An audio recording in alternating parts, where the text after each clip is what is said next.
Ignazio Alboré, Second Democracy. Non-existence of the free market. The Market of States, Chapter 2, Part 1. There have been, there are, and there will be two phenomena that will always make market freedom impossible and that will always determine the value of goods and prices. 1. Governments are protagonists of the market. 2. The market always tends towards concentration, towards the formation of monopolies and oligopolies. In a state and in a democracy, they will never be possible. A subjective determination of value. B. A free market. C. A general economic equilibrium. D. A price formation through the law of supply-demand, because the price is transformed into rent, both economic and political. E. Liberalism. The most widespread form of market in the world is, in fact, what I call the market of states, present everywhere. Governments and organized power. By organized power I mean supranational political, economic and financial entities, international organizations, parties, unions, business organizations, cartels, monopolies and oligopolies, directly and indirectly, determine much of the value of goods and much of the prices. The value of goods is not determined by consumer preferences and the shortage of goods, but by other elements, among which stand out those that I call state values and organized values. In some cases, we are not dealing with simple states, but with real empires, USA, China, Russia, India, which have always used the economy not to pursue economic efficiency, but to prevail, at any cost, over other empires. Socialism and liberalism are united in the market of states. Socialism has abandoned the goal of freedom for all, choosing instead the path of veneration of the state and defense of rents in favor of certain categories, civil servants, pensioners, unionized workers, protected and inefficient entrepreneurs. Socialists are only superficially globalists. In fact, they are nationalists and protectionists. Even liberalism has become the veneration of the state and defense of rents. There are no different economic systems or models, but only one.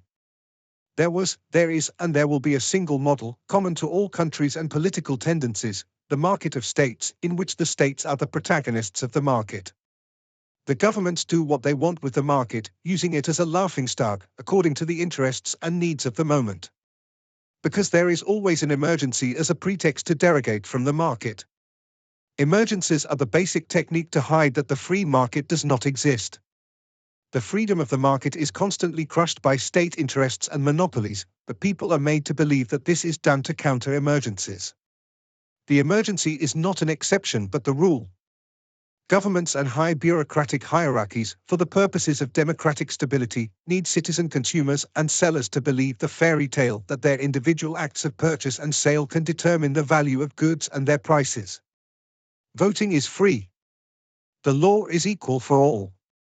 The market is free. Prices are free.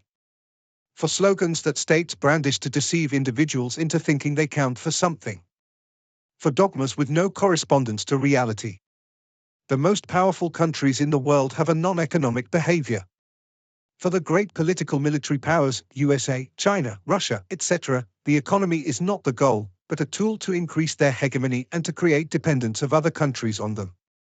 To do this, they must pursue anti-economic behaviors, strong public intervention in the economy, distortion of competition, control of the market, the need to wage wars and allocate enormous resources to military spending, government debt, voluntary destruction of economic sectors for political and geopolitical purposes, and many other examples. Are we so naive as to believe that countries like the USA, China, Russia, India, UK, France, Germany, Israel, Japan, Canada, Italy, Saudi Arabia, Brazil, Turkey, Iran, Egypt, South Korea, Pakistan, Indonesia, Vietnam, commanded by intelligence services, military apparatuses, dictators, monstrous bureaucracies that regulate everything, can have a free and subjective determination of value? Almost half of the countries in the world are autocracies. According to the Democracy Index 2023, only 7.8% of the world's population lives in full democracies. 93 out of 167 countries have hybrid or authoritarian governments.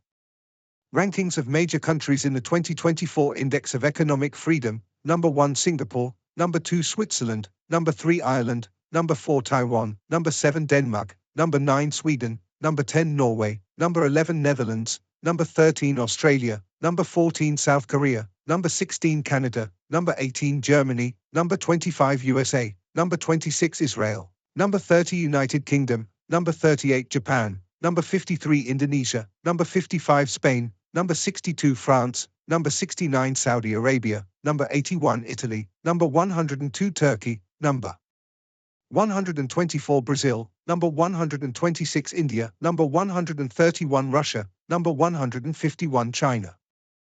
Only 4 countries in the world are economically free: Singapore, Switzerland, Ireland, Taiwan.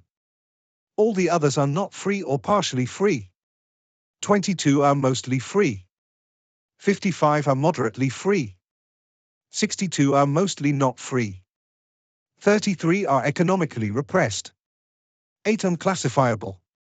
We now associate these countries with their percentage of GDP in relation to world GDP. China 18.58%, USA 15.02%, India 7.69%, Japan 4.02%, Germany 3.3%, Russia 2.92%, Indonesia 2.56%, Brazil 2.47%, UK 2.25%, France 2.25%, Italy 1.86%, Mexico 1.85%, Turkey 1.74%, Spain, South Korea 1.53%, Saudi Arabia 1.36%, Canada 1.3%, Thailand 0.97%, Australia 0.94%, Egypt 0.89%, etc. Among the mostly free countries, in terms of percentage of world GDP, there are USA 15.02%, Japan 4.02%, Germany 3.3%, United Kingdom 2.25%, Canada 1.3%. Among the moderately free countries, Russia 2.92%, Indonesia 2.56%, France 2.25%, Italy 1.86%, Saudi Arabia 1.86%, Mexico 1.85%, Turkey 1.74%, Spain 1.4%.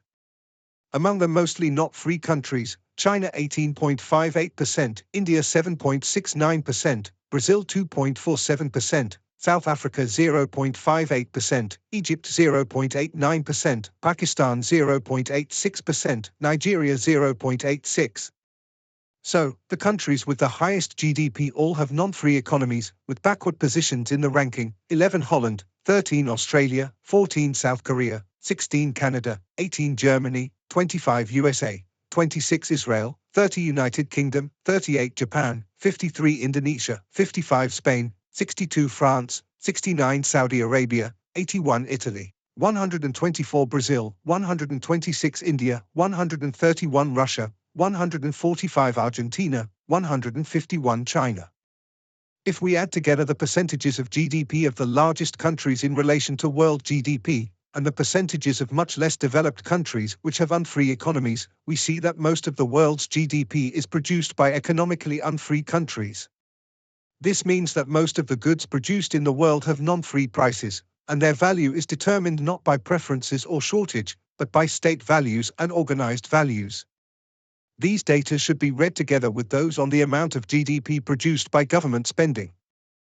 OECD average 46%, USA 45%, France 56.2%, Finland 54%, Germany 45%, Brazil 42%, Russia 40%, Italy 49%, Japan 42%, UK 41%, Belgium 53%, Norway 52%, Denmark 50%, Sweden 50%, Spain 42%, Holland 42%, Israel 41%, China 32%, Brazil 42%, Canada 39%, New Zealand 40%, Austria 48%. Furthermore, they should be read together with the data on the amount of taxation in relation to GDP. Denmark 47.97%, France 47.27%, Belgium 44.9%, Austria 43.71%, Italy 43.28%, Finland 43.23%, Sweden 42.98%, Norway 41.59%, Germany 40.9%, Netherlands 40.16%, Spain 38.95%, UK 34.26%, Japan 32.89%, Israel 32.79%, USA 26.82%.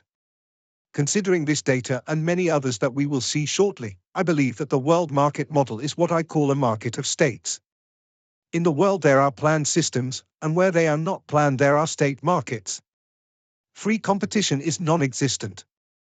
To the generally known market forms, perfect competition, monopoly, monopolistic competition, oligopoly, bilateral monopoly, we must add that of the market of states. The market is not free in any part of the world.